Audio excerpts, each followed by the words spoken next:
Avez-vous déjà eu l'impression qu'une tempête faisait rage en permanence dans votre tête? Comme si, peu importe le silence de la pièce où vous dormez, le vacarme intérieur de vos pensées, de vos inquiétudes et de vos peurs était si fort qu'il devenait impossible de trouver un moment de véritable repos. Nous vivons à l'ère du bruit.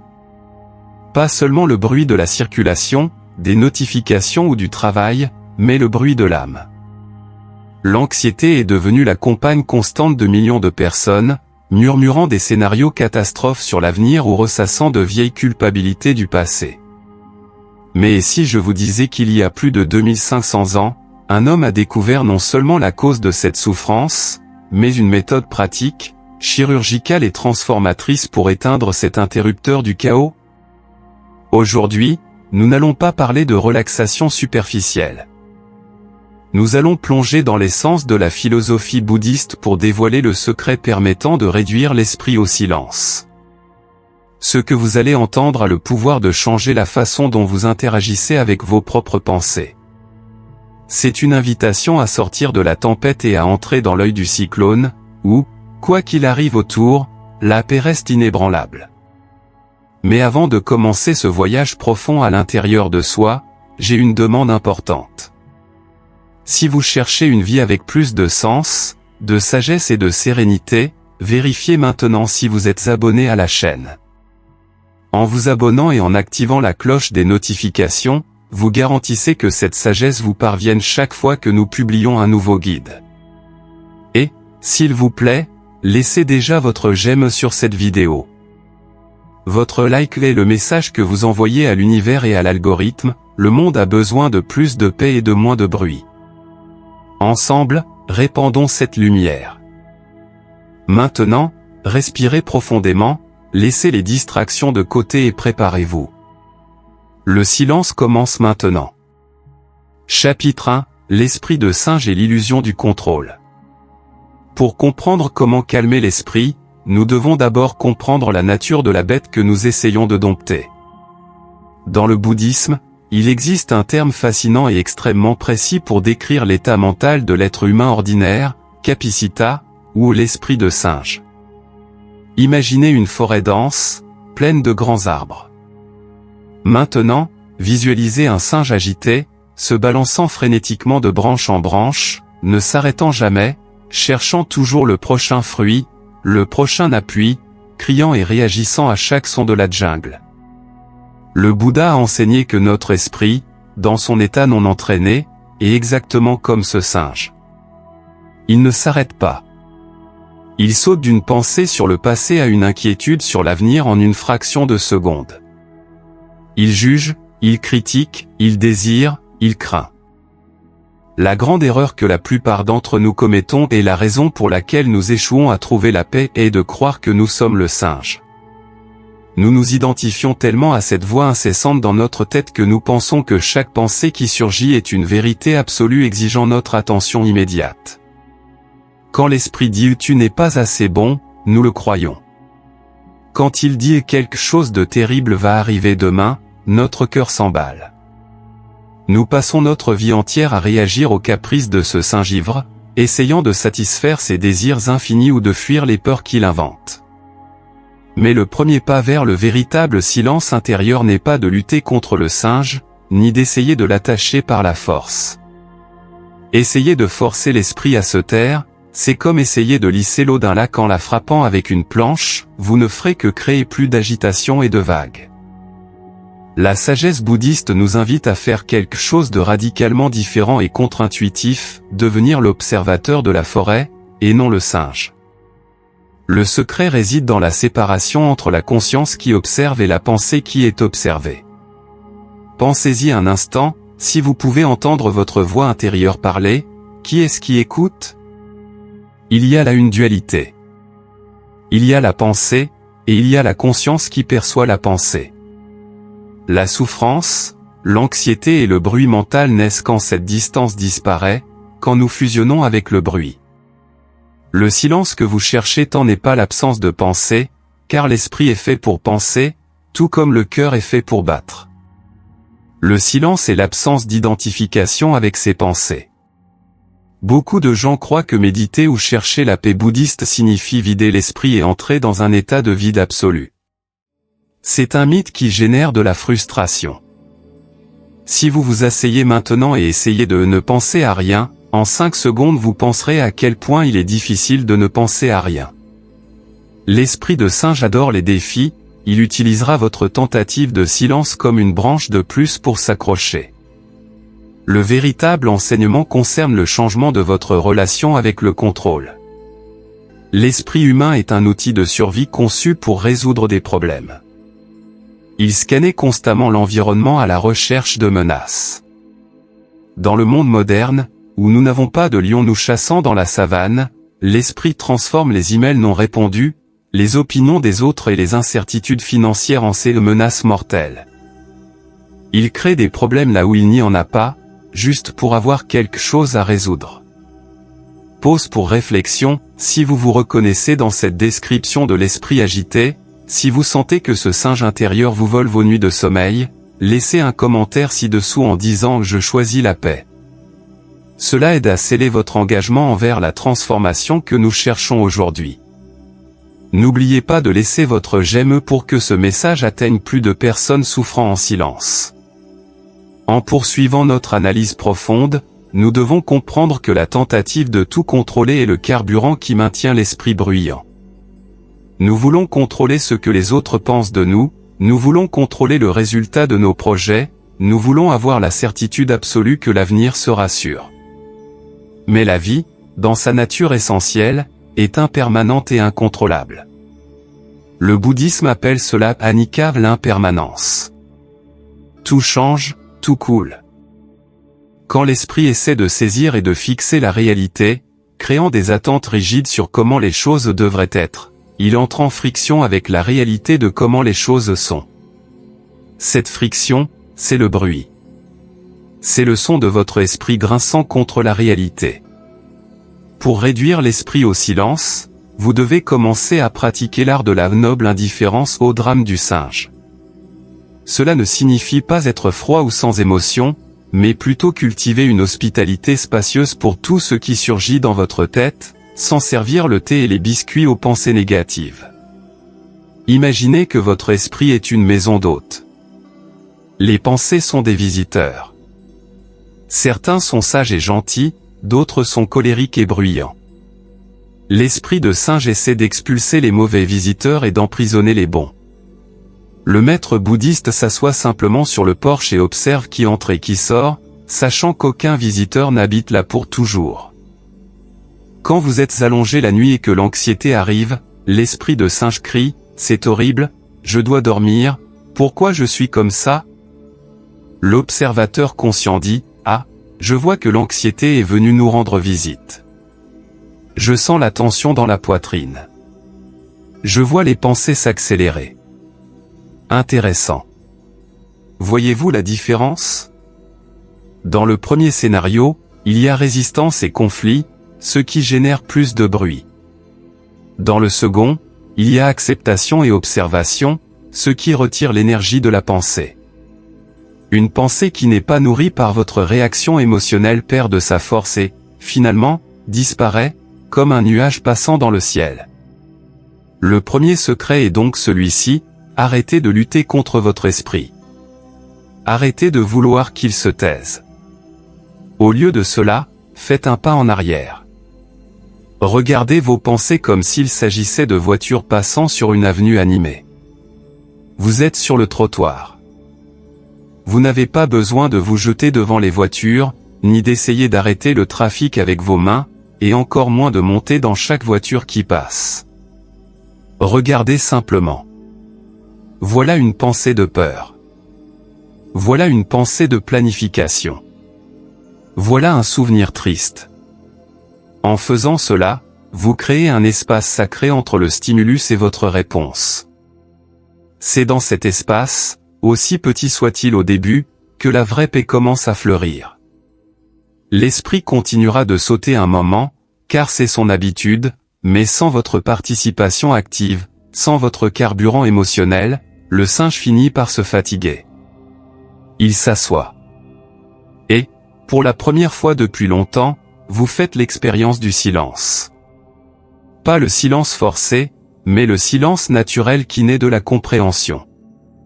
Si vous êtes arrivé jusqu'ici dans cette première étape, vous avez déjà commencé à vous séparer du chaos. Mais comprendre l'esprit de singe n'est que la fondation.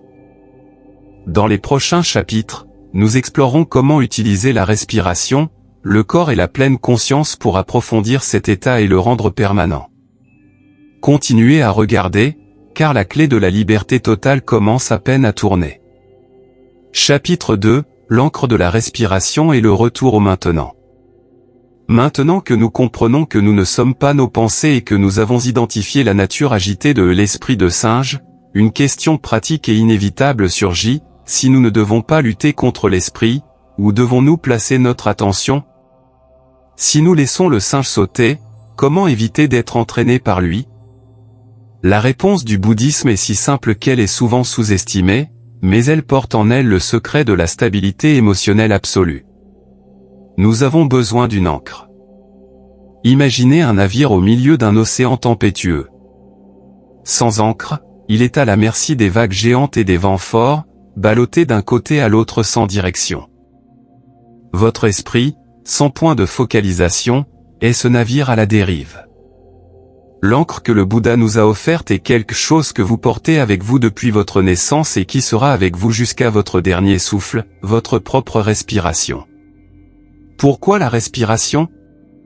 Pourquoi pas un mantra, une image ou un objet extérieur? Parce que la respiration est le seul processus physiologique qui se produit entièrement dans le maintenant. Vous ne pouvez pas garder la respiration d'hier, ni respirer l'air de demain. Quand vous portez votre attention sur l'air entrant et sortant de vos narines, vous êtes forcément ramené au moment présent. L'esprit de singe vit dans le temps psychologique et il se nourrit du passé, dépression et culpabilité, et du futur, anxiété et peur. Il ne peut pas survivre dans le maintenant. Dans le moment présent, il n'y a pas de problème. À la seconde exacte où l'air entre dans vos poumons, vous êtes vivant, vous êtes en sécurité, vous êtes conscient. Le problème n'existe que lorsque l'esprit projette une histoire sur ce qui va se passer après. Par conséquent, utilisez la respiration comme ancre est la méthode la plus efficace pour couper l'apport en oxygène de l'anxiété. Cependant, la pratique bouddhiste de la pleine conscience de la respiration, connue sous le nom d'Anapanasati, va bien au-delà de simplement respirer profondément pour se calmer. C'est une étude minutieuse et presque scientifique de la réalité de votre corps. La plupart d'entre nous respirons de manière automatique, courte et superficielle, en utilisant seulement la partie supérieure de la poitrine. Cette respiration de survie envoie un signal constant à notre système nerveux que nous sommes en danger, maintenant le corps en état d'alerte, prêt à combattre ou à fuir. Cela génère un cercle vicieux, l'esprit agité raccourcit la respiration, et la respiration courte agite encore plus l'esprit. Pour briser ce cycle et réduire le bruit interne au silence, nous devons y apporter de la conscience. L'exercice n'est pas de forcer l'air. Ce n'est pas une compétition pour voir qui retient son souffle le plus longtemps. C'est sentir. Essayez de visualiser cela maintenant, sentez l'air toucher le bout de votre nez. Remarquez la température. Il entre frais et sort légèrement réchauffé. Sentez l'expansion subtile de votre abdomen, pas de la poitrine. En vous concentrant sur ces micro-sensations physiques, vous occupez votre esprit avec des données sensorielles réelles, laissant moins d'espace de traitement pour les hallucinations de la peur et de l'inquiétude. C'est une question de physique mentale, deux objets ne peuvent pas occuper le même espace en même temps. Si votre conscience est totalement remplie par la sensation de l'air qui entre, il n'y a pas de place pour la pensée « et si je perdais mon emploi ?» Mais c'est ici que réside le grand défi où la plupart des gens abandonnent. Ils commencent à se concentrer sur la respiration et, 5 secondes plus tard, l'esprit s'enfuit. Le singe voit une pensée brillante et court après elle. La personne se réveille alors des minutes plus tard, réalise qu'elle était distraite et pense « j'ai échoué. Je n'arrive pas à méditer. Mon esprit est trop bruyant. » c'est l'erreur fondamentale. Réaliser que l'esprit s'est enfui n'est pas un échec, c'est le succès. Le moment où vous réalisez que vous étiez distrait est le moment de l'éveil. C'est le moment où vous avez cessé d'être le singe et êtes redevenu l'observateur. Le biceps de votre esprit ne grandit pas quand vous restez concentré tout le temps, il grandit dans le mouvement de ramener l'attention. Chaque fois que vous prenez gentiment votre attention qui vagabondait et la ramenez à l'encre de la respiration, vous faites une répétition dans la salle de sport de la conscience. Imaginez que vous entraînez un chiot à rester assis. Le chiot s'enfuit en courant. Criez-vous sur lui? Le frappez-vous? Non, cela ne ferait que l'effrayer et l'agiter. Vous allez vers lui, avec affection et fermeté, et vous le remettez à sa place. Le chiot repart. Vous le ramenez. Encore et encore. Votre esprit est ce chiot. Le processus pour calmer l'esprit n'est pas l'absence de distraction, mais la patience infinie de recommencer. La paix que nous cherchons n'est pas un état final statique, c'est la capacité de retourner au centre, peu importe combien de fois la tempête nous pousse au dehors. Avec une pratique constante, le temps que vous mettez à réaliser que vous êtes distrait diminue. Les périodes de silence entre une pensée et une autre augmentent. Et la respiration cesse d'être seulement un échange de gaz pour devenir un refuge sacré, un temple portable où vous pouvez entrer à tout moment de la journée, que ce soit au milieu d'une réunion stressante ou dans un trafic chaotique, pour retrouver votre essence inébranlable. Chapitre 3, la seconde flèche et la fin de la souffrance inutile. En avançant dans notre voyage pour réduire l'esprit au silence, nous rencontrons l'un des enseignements les plus profonds et libérateurs du Bouddha, la parabole de la seconde flèche. Cette sagesse est cruciale car elle explique pourquoi, souvent, même en essayant de nous détendre, nous finissons par nous sentir plus mal. Bouddha demanda à ses disciples, si une personne est touchée par une flèche au combat, ressent-elle de la douleur? Les disciples répondirent, oui, maître, la douleur est immense. Alors Bouddha continua, et si, juste après, cette même personne est touchée par une seconde flèche, exactement dans la même blessure que la première? La douleur serait-elle plus grande? Certainement, dirent-ils, la douleur serait insupportable. Le Bouddha sourit alors et expliqua, dans la vie, la première flèche est inévitable. La seconde flèche est optionnelle. Et pourtant, la plupart d'entre vous passent leur vie à se tirer la seconde flèche sur eux-mêmes. Qu'est-ce que cela signifie pour nous, qui cherchons la paix mentale? La première flèche représente les événements de la vie et les douleurs initiales que nous ne pouvons pas contrôler. Cela peut être une douleur physique, une mauvaise nouvelle, une critique injuste ou même une pensée intrusive d'anxiété qui surgit dans votre esprit. C'est la réalité.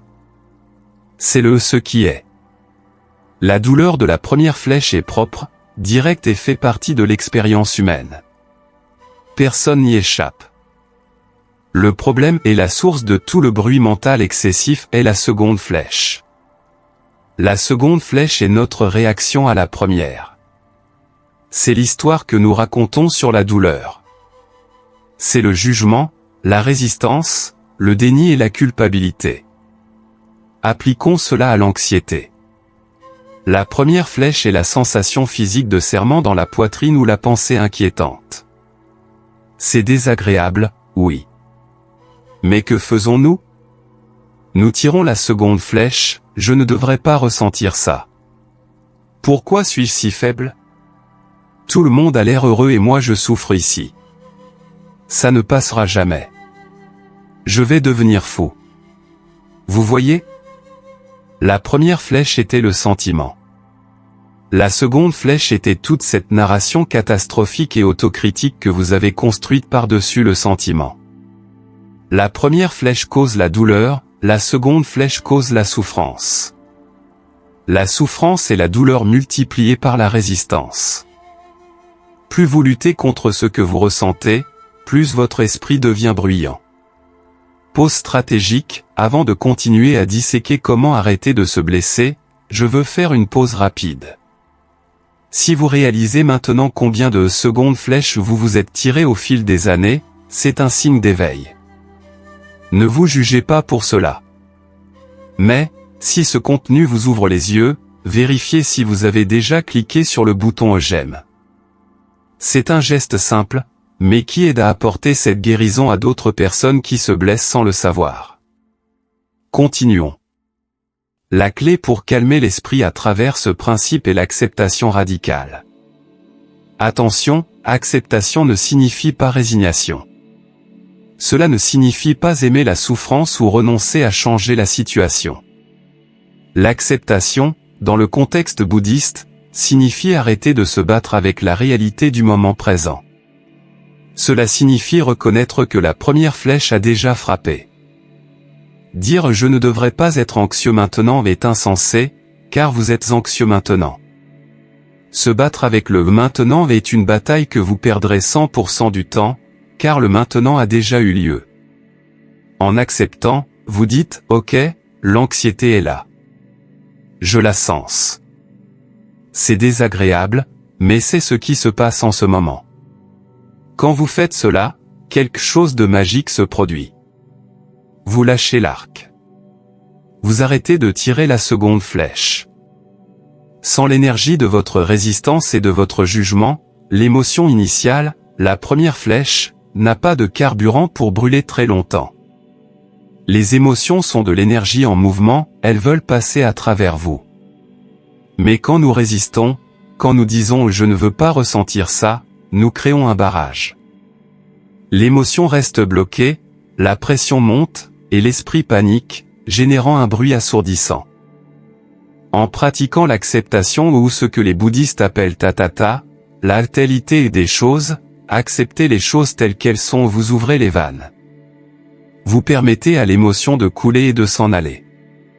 Le secret pour vivre en paix n'est pas de construire une vie où aucune flèche ne vole vers vous. C'est impossible. Le secret est de devenir un maître dans l'art de ne pas tirer la seconde flèche. C'est développer une autocompassion si profonde que, lorsque la douleur survient, au lieu de vous critiquer, vous vous accueillez. Si votre esprit est bruyant, n'ajoutez pas plus de bruit en criant « tais-toi ». Au lieu de cela, murmurez « je vois qu'il y a beaucoup de bruit ici. Tout va bien. Je suis ici avec toi ». Ce changement de posture, d'ennemi de votre esprit à ami de votre expérience, est ce qui dissout la tension. Souvent, le bruit mental persiste parce que nous essayons de résoudre un problème émotionnel avec des outils intellectuels. Nous essayons de penser une sortie aux sentiments. Mais les sentiments ne doivent pas être résolus, ils doivent être ressentis. Quand vous vous permettez de ressentir la première flèche sans jugement, en vous concentrant sur la sensation physique, revenant à l'encre du chapitre 2, plutôt que sur l'histoire mentale, l'esprit arrête de tourner à vide. Vous sortez de la tête et entrez dans le corps. Et le corps, contrairement à l'esprit, vit toujours en paix dans le présent, même quand il y a de la douleur. Apprendre à distinguer la douleur réelle de la souffrance imaginaire est la compétence qui sépare ceux qui sont esclaves de leur esprit de ceux qui sont maîtres de leur destin. Tout au long de la journée d'aujourd'hui, observez, combien de fois vous blessez-vous doublement? Combien de fois transformez-vous un petit inconvénient en une tragédie mentale? La liberté commence quand vous décidez de lâcher l'arc. Chapitre 4, le poids invisible de l'attachement et l'art de lâcher prise. Si l'esprit de singe est l'agitation et la seconde flèche est la réaction, la racine profonde qui maintient toute cette souffrance attachée à nous est ce que le bouddhisme appelle upadana, ou l'attachement. Souvent, nous croyons que notre souffrance est causée par les choses qui nous arrivent, la perte d'un emploi, la fin d'une relation, une maladie ou une crise financière. Pourtant, les enseignements du Bouddha nous montrent une vérité dure, mais libératrice, ce n'est pas l'objet ou l'événement qui cause la souffrance, mais bien la force avec laquelle nous nous y accrochons ou la façon dont nous nous accrochons à l'idée de comment les choses devraient être. Imaginez que vous tenez une braise ardente dans la main. Votre main brûle, la douleur est lancinante. Vous criez, pleurez et demandez des remèdes pour la brûlure. Mais, Tant que vous n'ouvrirez pas la main pour lâcher la braise, aucune pommade au monde ne vous guérira. L'attachement est l'acte de garder la main fermée.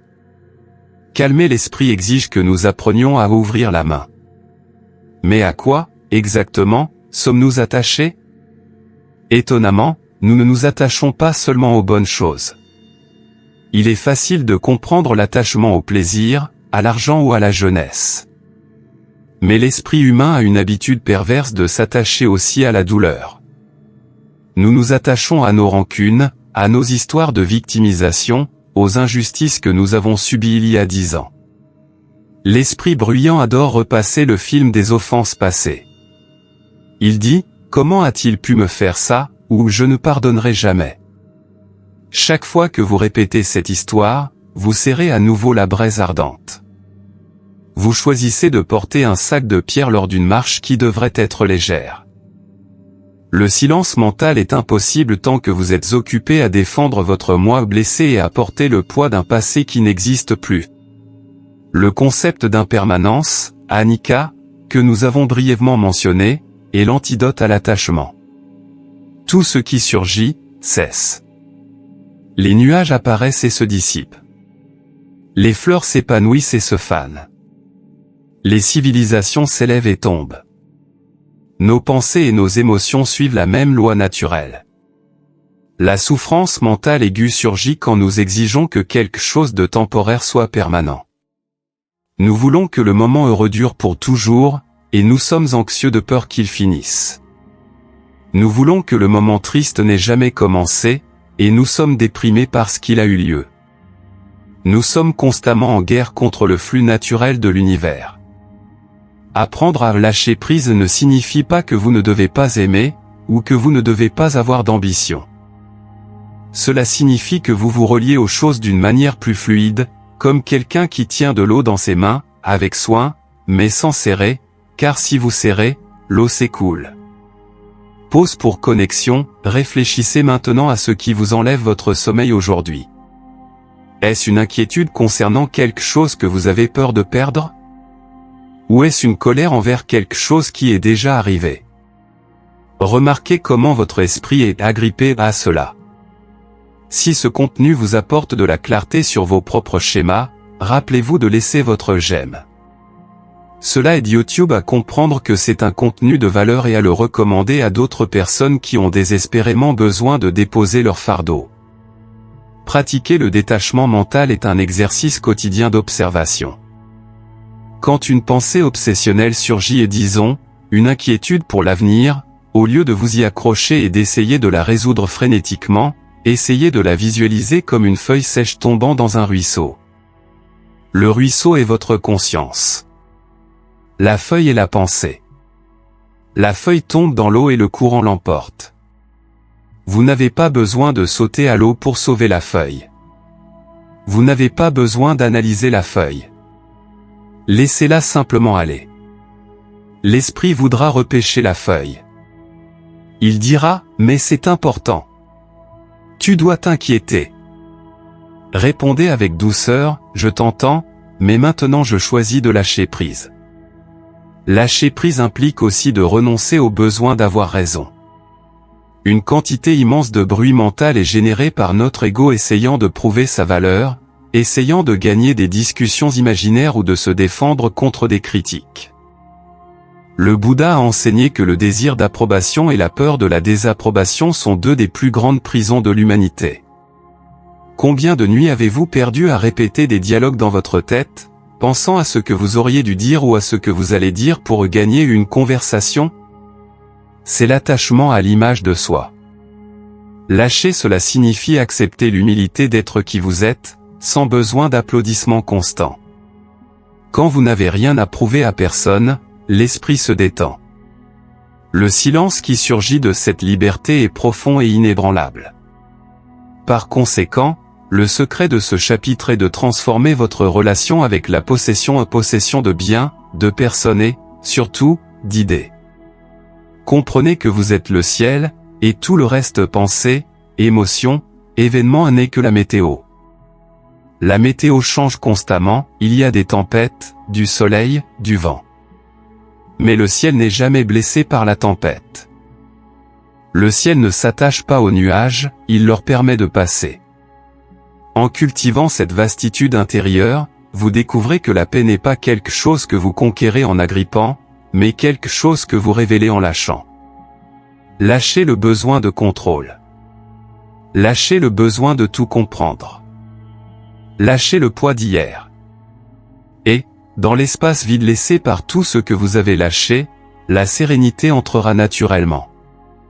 Chapitre 5. Transformer la routine en rituel et la magie de la pleine conscience. Beaucoup de gens croient que pour atteindre l'illumination ou la paix mentale du Bouddha, ils doivent se retirer dans une grotte de l'Himalaya, se raser la tête et méditer 18 heures par jour.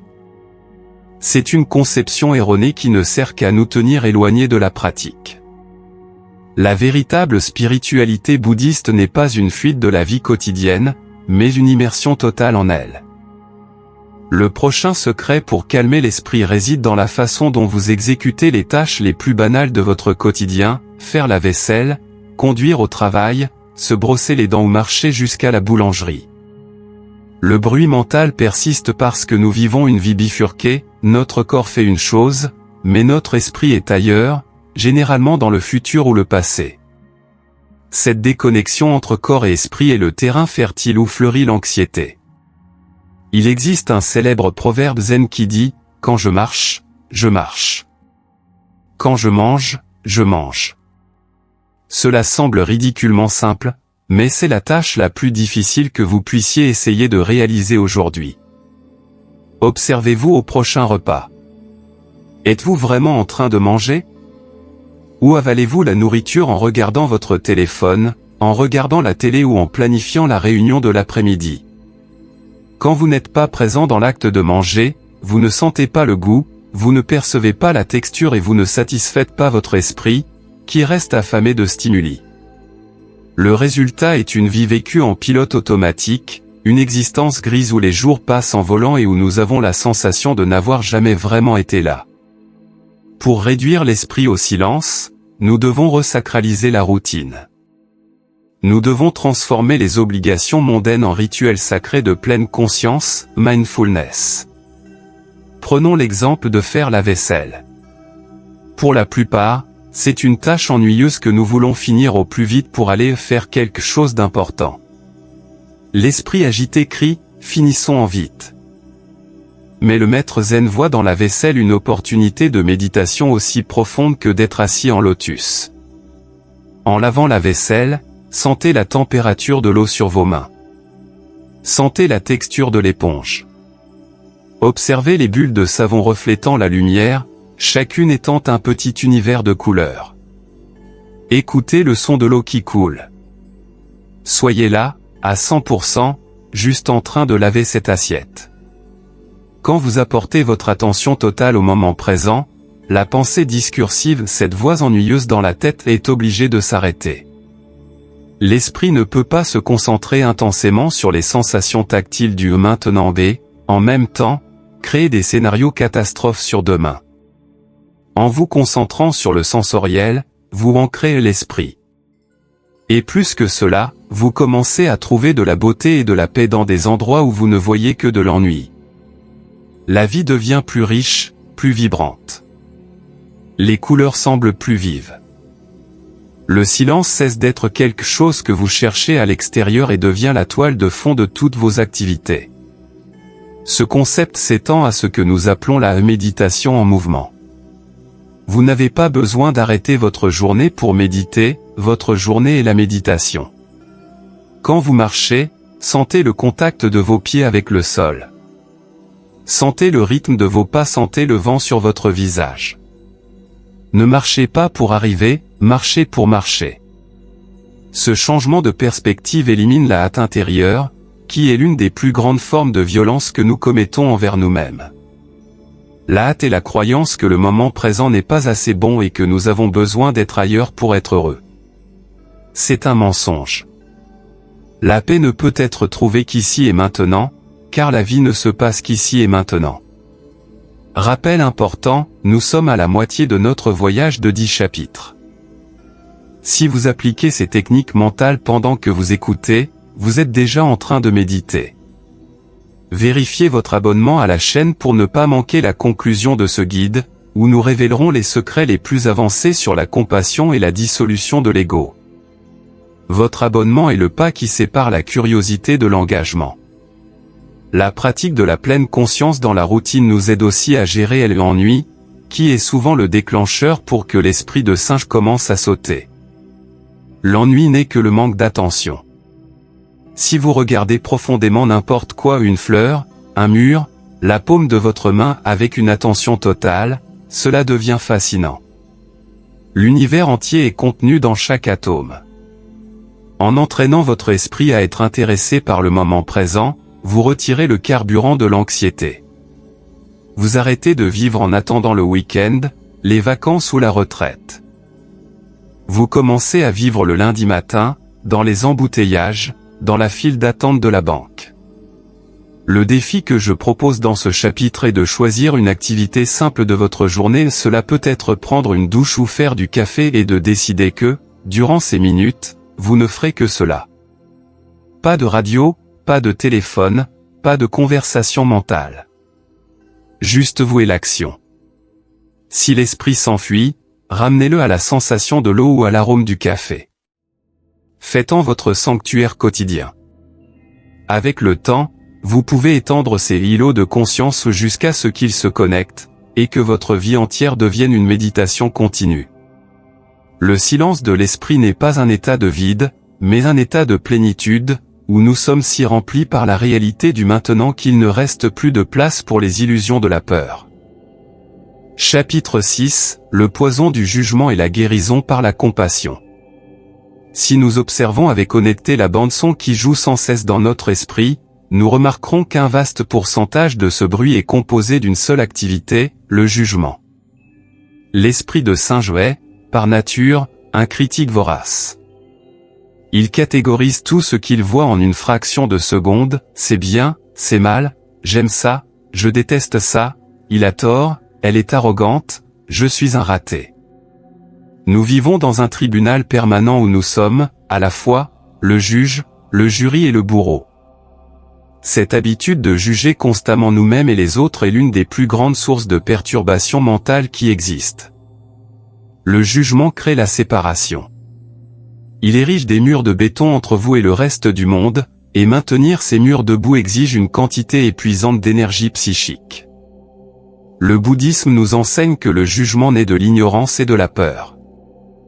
Nous jugeons pour nous sentir en sécurité, pour réaffirmer notre identité et pour nous sentir momentanément supérieurs. Quand nous critiquons quelqu'un mentalement, l'ego reçoit une petite dose de dopamine, une fausse validation que je suis meilleur que ça.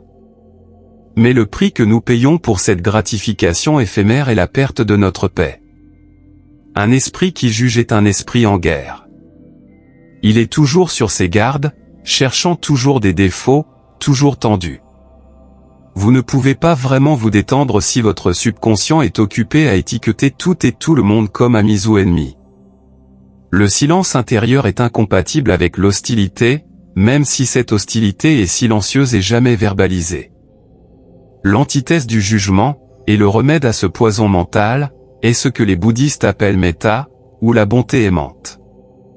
Pratiquer metta ne signifie pas se forcer à aimer tout le monde ou être d'accord avec des attitudes nocives.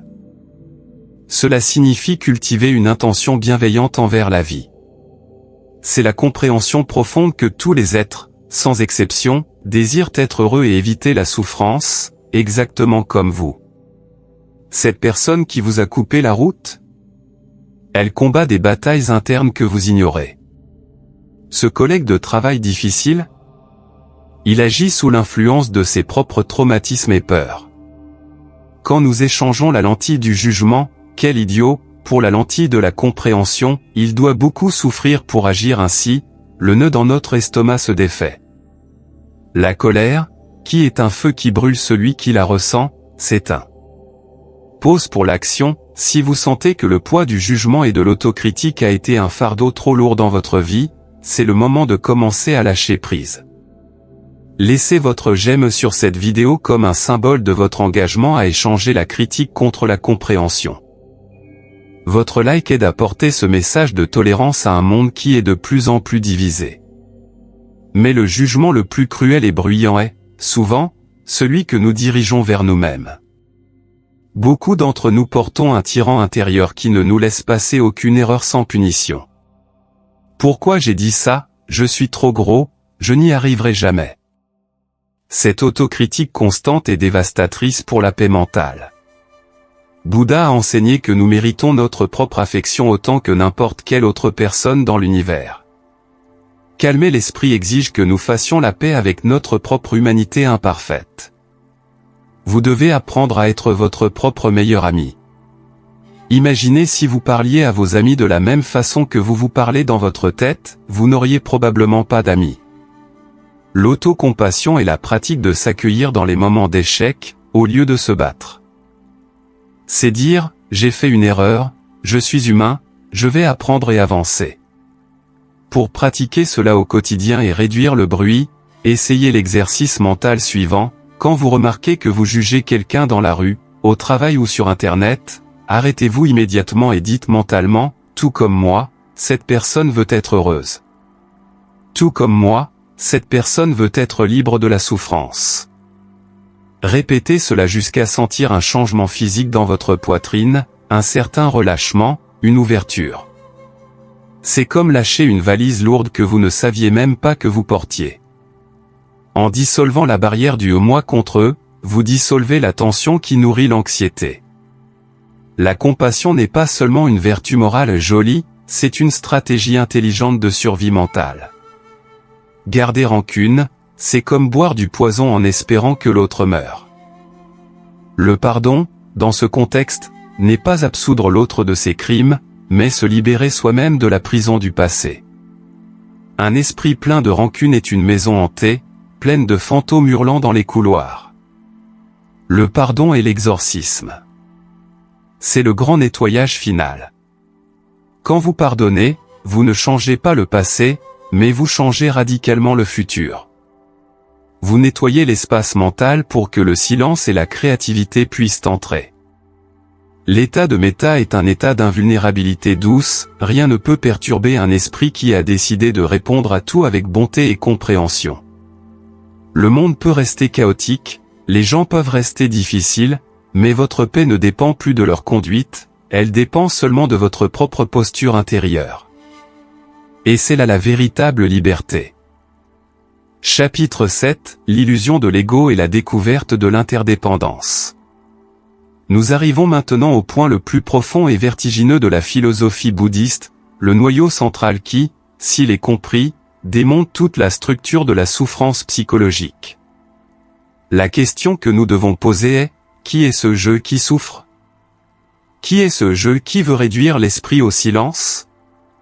Le bouddhisme présente le concept révolutionnaire d'anatta, ou le non-soi. Notre culture occidentale nous a enseigné que nous sommes des individus isolés, des îles séparées les unes des autres, luttant pour la survie dans un univers hostile.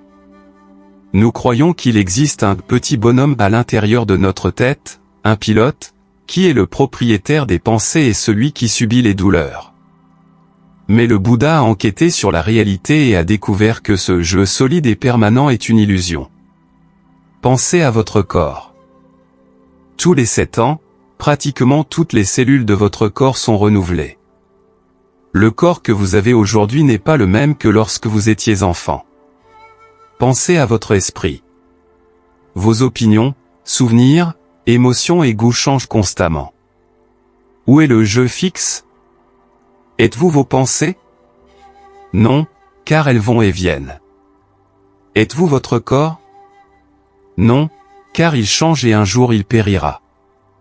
Ce que nous appelons je est, en réalité, un processus, un flux continu d'événements physiques et mentaux, comme une rivière. Une rivière n'est jamais la même d'un moment à l'autre, l'eau coule toujours, mais nous lui donnons un nom fixe. La souffrance et le bruit mental surgissent parce que nous essayons de geler cette rivière.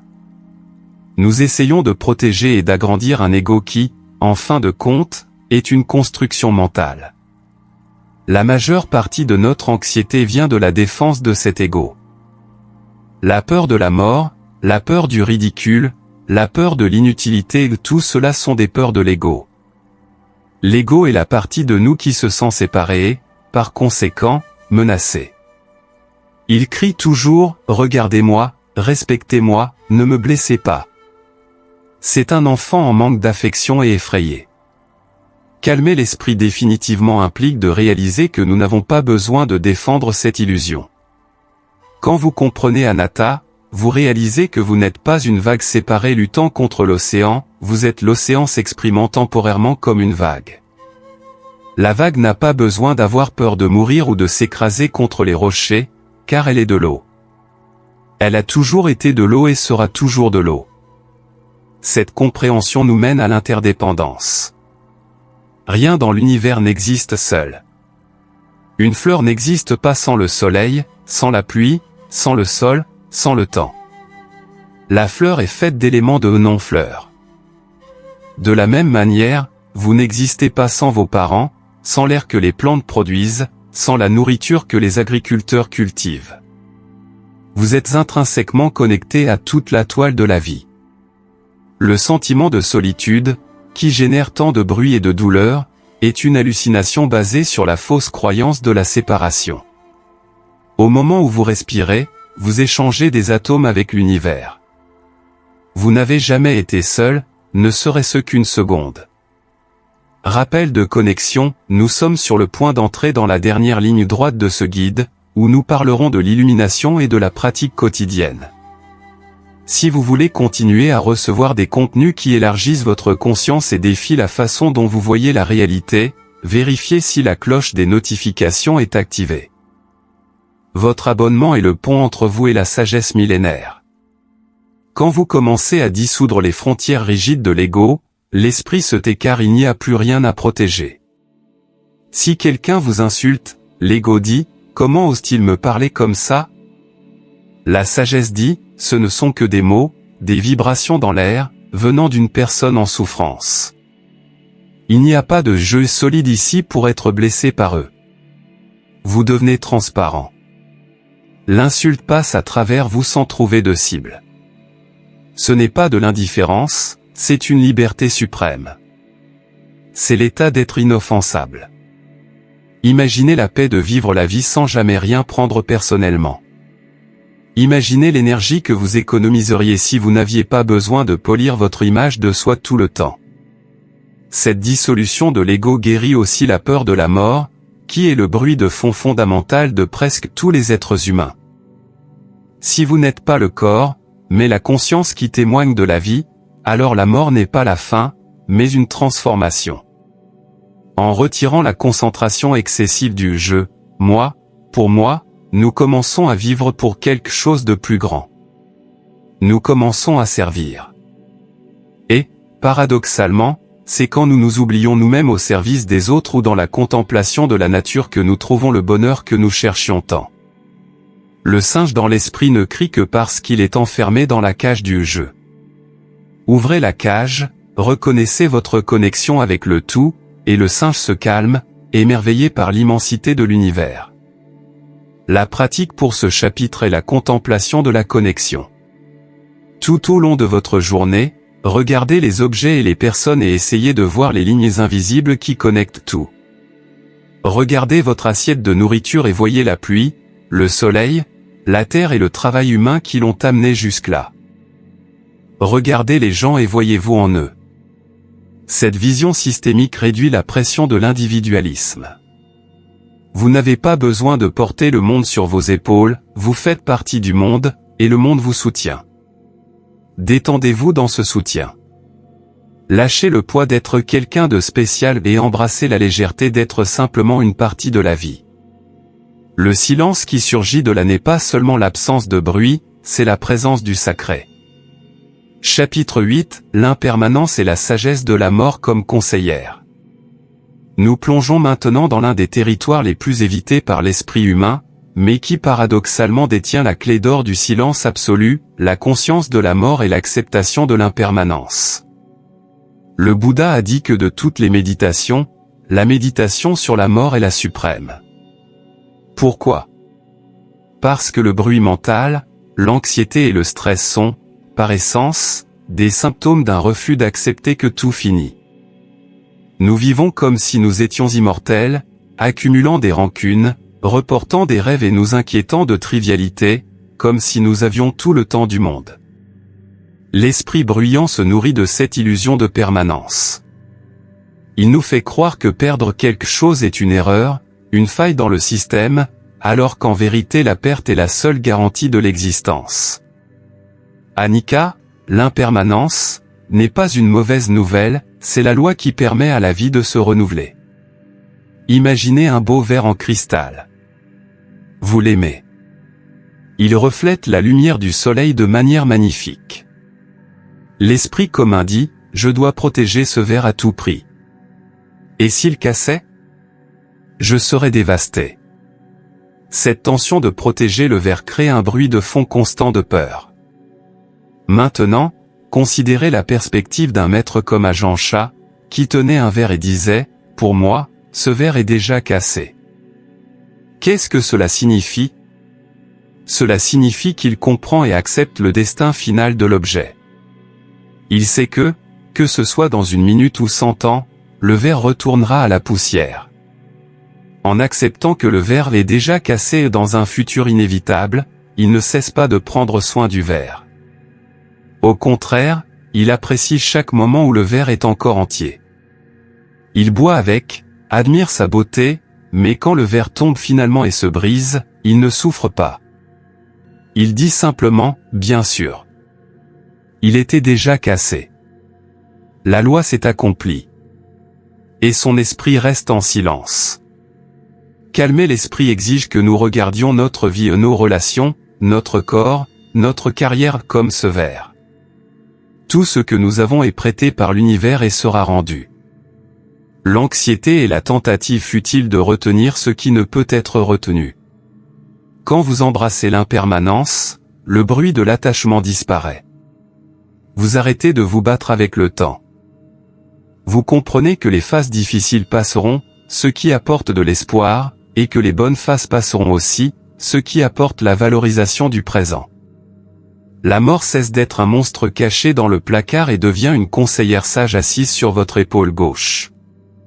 Face à tout problème qui semble gigantesque, demandez à votre mort, cela importe-t-il vraiment face à la fin? Et la réponse sera presque toujours un silence apaisant. La mort met tout en perspective. Elle balaie le trivial et ne laisse que l'essentiel. Pause réflexive, c'est difficile d'affronter ces thèmes, je sais. La plupart des gens préfèrent le divertissement facile qui les distrait de la réalité. Mais vous êtes ici, affrontant la vérité. Cela montre un courage rare. Si vous valorisez ce type de contenu profond qui ne sous-estime pas votre intelligence, vérifiez maintenant si vous avez déjà cliqué sur le bouton j'aime. Votre like est un signe que vous êtes prêt à vous réveiller pendant que les autres dorment. Pratiquer la conscience de la mort n'est pas devenir morbide ou triste. Au contraire, c'est le secret d'une vitalité intense. Les personnes qui ont survécu à des expériences de mort imminente rapportent souvent qu'après l'événement, la vie a pris des couleurs vibrantes. Le café est devenu plus savoureux, l'étreinte plus chaude, le coucher de soleil plus divin. Pourquoi attendre un traumatisme pour vivre ainsi? Vous pouvez choisir de vivre ainsi maintenant. L'esprit qui sait que ceci pourrait être le dernier jour ne perd pas de temps à créer des drames imaginaires. Il ne perd pas de temps avec des mesquineries. Il se concentre sur ce qui est réel. Le silence mental surgit de cette urgence focalisée. Il n'y a pas de temps pour le bruit quand la vie est si précieuse et brève. Par conséquent, l'exercice de ce chapitre est de regarder tout avec les yeux d'un au revoir amoureux. Regardez les personnes que vous aimez et comprenez que cette coexistence est finie. Cela dissoudra les petites irritations. Regardez vos propres problèmes et voyez comme ils sont petits face à l'immensité de l'éternité. L'impermanence est la rivière qui emporte tout, et essayez de nager à contre-courant est ce qui nous épuise. Lâchez-vous dans la rivière. Laissez aller. À chaque expiration, vous mourrez un peu. À chaque inspiration, vous renaissez. Vivez dans ce cycle. Le secret pour vivre en paix est de mourir au passé à chaque instant, pour que vous puissiez être totalement vivant dans le maintenant, frais, nouveau et sans le poids de l'histoire personnelle. Le silence que vous cherchez est le son de ce renouveau constant. Chapitre 9, la voie du milieu et l'équilibre de la discipline. Beaucoup de gens, en essayant de calmer l'esprit, tombent dans deux pièges extrêmes. Le premier est l'indulgence totale. Je dois m'accepter, donc je vais laisser mon esprit faire ce qu'il veut, je vais céder à toutes les impulsions, je vais être paresseux. Cela mène à la stagnation et à un esprit engourdi, plein de désirs non contrôlés. Le second piège est celui de la rigidité excessive. Je vais détruire mon ego, je vais méditer 5 heures de suite même avec la douleur, je vais me priver de tout plaisir. Cela mène à la tension, à la frustration et, finalement, à l'effondrement.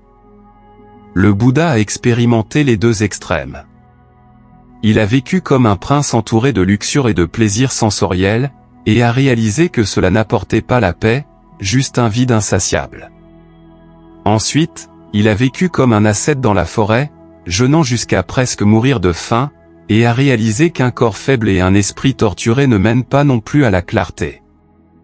C'est alors qu'il a découvert le Majjhima Patipada, la voie du milieu. Imaginez un instrument à cordes, comme une guitare ou une cithare. Si la corde est trop lâche, elle ne produit pas de son, elle est inutile. Si la corde est trop tendue, elle casse en étant jouée, elle est cassante. Pour produire la musique divine, la corde a besoin d'une tension juste, ni trop lâche, ni trop tendue. Votre esprit est cet instrument. La paix mentale requiert l'équilibre délicat entre l'effort et la relaxation. Vous avez besoin de discipline pour ramener l'esprit à la respiration, mais vous avez besoin de douceur pour ne pas vous juger quand il s'enfuit. Vous avez besoin d'efforts pour cultiver des pensées positives, mais vous avez besoin de relaxation pour accepter le moment présent.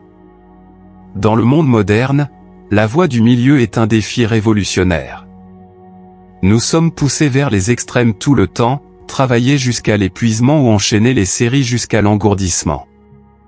Le silence de l'esprit réside dans l'équilibre.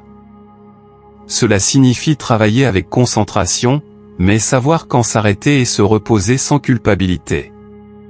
Cela signifie prendre soin du corps avec des exercices, mais ne pas devenir obsessionnel avec l'apparence. Cela signifie planifier l'avenir financier, mais ne pas sacrifier le bonheur d'aujourd'hui pour lui. L'équilibre élimine la friction. Quand vous êtes sur la voie du milieu, la vie coule avec moins de résistance. L'esprit arrête d'osciller violemment entre l'euphorie et la dépression et commence à habiter un plateau de contentement serein. L'application pratique de cela implique ce que nous appelons l'effort juste. L'effort juste a 4 aspects: prévenir que les pensées négatives surgissent, abandonner les pensées négatives qui ont déjà surgi, cultiver des pensées positives qui n'ont pas encore surgi, et maintenir les pensées positives qui existent déjà. Notez que c'est un travail actif de jardinage. Vous ne restez pas à crier sur les mauvaises herbes, vous les arrachez avec soin et arrosez les fleurs. Si votre esprit est très agité, excès d'énergie, la pratique doit être d'apaisement, comme se concentrer sur l'expiration longue. Si votre esprit est somnolent et découragé, manque d'énergie, la pratique doit être d'investigation et d'éveil. Vous devenez l'accordeur de votre propre instrument, ajustant la tension instant après instant. Nous sommes presque à la fin. Cette connaissance sur l'équilibre peut sauver des années de tentatives frustrées de méditation. Si vous connaissez quelqu'un qui est le tout ou rien, qui vit stressé ou démotivé, partagez cette vidéo avec cette personne. La voie du milieu est le cadeau de la stabilité dont nous avons tous besoin. Et n'oubliez pas de vous abonner pour faire partie de notre communauté de recherche de l'équilibre. La voie du milieu s'applique aussi à la consommation d'informations. Pour calmer l'esprit, vous devez être le portier de votre propre conscience.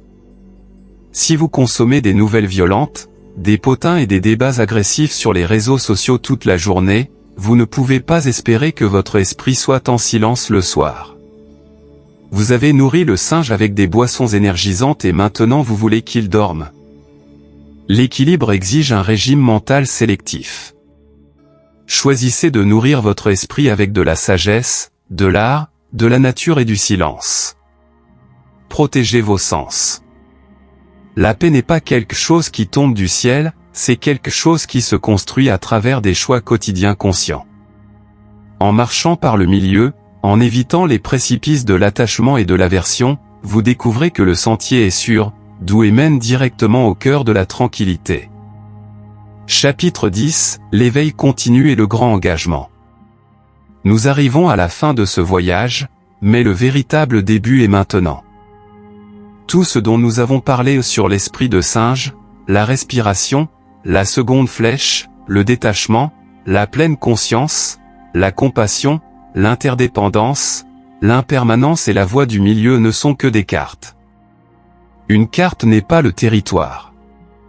Vous pouvez mémoriser ce scénario, vous pouvez comprendre intellectuellement chaque concept bouddhiste, mais s'il n'y a pas de pratique, votre esprit restera bruyant. Le bouddhisme est, avant tout, une science empirique. Le Bouddha n'a pas demandé une foi aveugle, il a dit Vei Passiko, ce qui signifie viens et vois par toi-même. L'invitation est de tester. Le silence de l'esprit n'est pas un trophée que vous gagnez à la fin de la vie, c'est une pratique que vous renouvelez à chaque respiration.